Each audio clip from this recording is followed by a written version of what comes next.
Have you ever encountered a person na parang pinapagalit ka or ninanakawan ka na or alam mong may bisyo sa droga at gusto mo na lang siyang iparehab? Kung yes ang sagot mo, watch till the end because I'll be explaining to you kung ano yung mga proseso at requirements para makapasok sa isang rehabilitation center. By the way, my name is Dr. Junes. I'm a nurse by profession and a rehab practitioner by specialty. And today's topic is something na tinatanong talaga ng karamihan, no? Because ito yung paraan para makapasok ang isang tao sa isang rehabilitation. Now, bago tayo pumunta dyan, I'd like to make again a disclaimer na lahat ng pag-uusapan natin is for awareness and educational purposes and is not intended to replace any actual or complicated situations. Okay?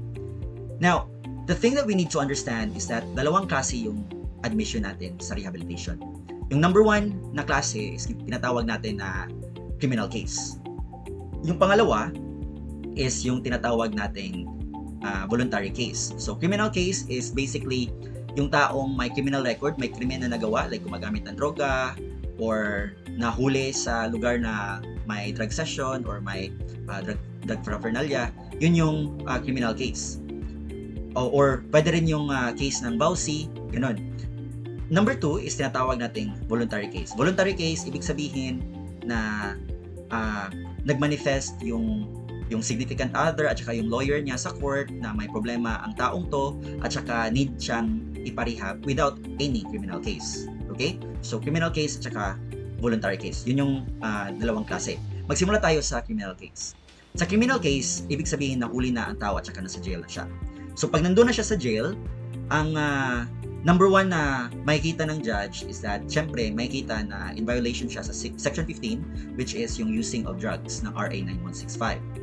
Tapos, magpapadala ang korte indicating na need siya na inpatient rehabilitation. So, may court order, kumbaga. So, yun yung number one na requirement, court order. Number two is that yung korte is magre-request na yung tao is ipa-undergo din ng drug dependency exam or evaluation. So, yung DDE. Yung DDE is that dapat ito gagawin ng isang trained government licensed physician. So isang medical na doktor ang gagawa ng test.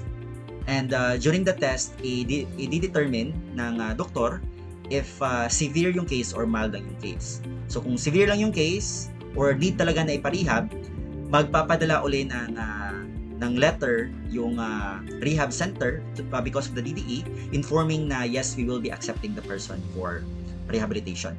Okay? Not unless otherwise proven na hindi severe yung case, magpapadala yung letter yung rehab center through the DDE recommending na hindi siya ipapa-inpatient kundi ipapa-outpatient na lang siya or ipa-community-based rehabilitation na lang siya. Yun yung mangyayari.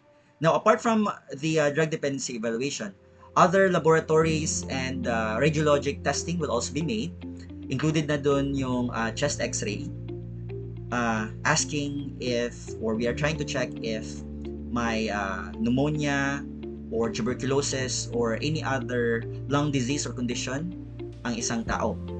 And also, the same goes with the CBC or the complete blood count. Chine-check kung may existing na infection or allergies or any other medical concerns na dapat i-address. Kasama na din yun yung urinalysis to check if may infection or UTI or any other conditions.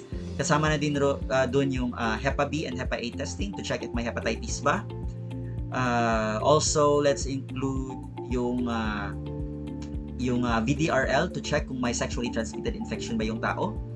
And of course, ang pinaka-importante is to check if may problem ba sa heart. So, magkakaroon din ng ECG.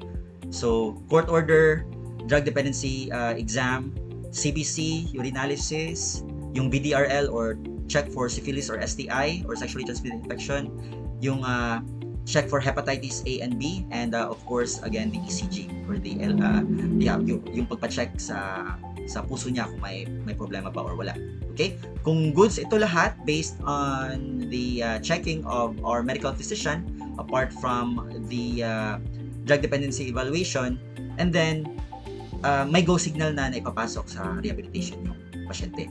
Alright? Not unless kung may makita na problem doon, like if may makita na cancer or may makita na lung problem na hindi basta-bastang treatable or if infectious na person, doon i-recommend na for outpatient or community-based ang person. And of course, by the way, kasama na din dito yung requirements na drug test to check if galing ba sa drug session din yung tao. Okay? So, yun yung sa criminal case. But for the voluntary case, again, ibig sabihin walang criminal record yung tao, nag-manifest lang yung loved one at saka yung lawyer niya or sa PAW na gusto nilang iparehab yung tao kasi may problema siya sa, let's say, sa alcohol or sa drugs or parang violent yung isang tao. Yun yung example ng voluntary case. So, ang mangyayari sa voluntary case is that unlike sa criminal case na yung court yung nagsimula, sa voluntary case is dapat magpa-drug dependency evaluation or magpa-psychiatric evaluation muna yung tao for us to be able to prove na may problema talaga sa pang-iisip yung tao. Like, let's say, alcoholic ba siya or may drug problem ba yung tao. And once proven through a psychiatrist, i-attach yung evaluation sa manifestation going to the court, asking the court na pwede bang ipapa-voluntary rehabilitation siya. Okay?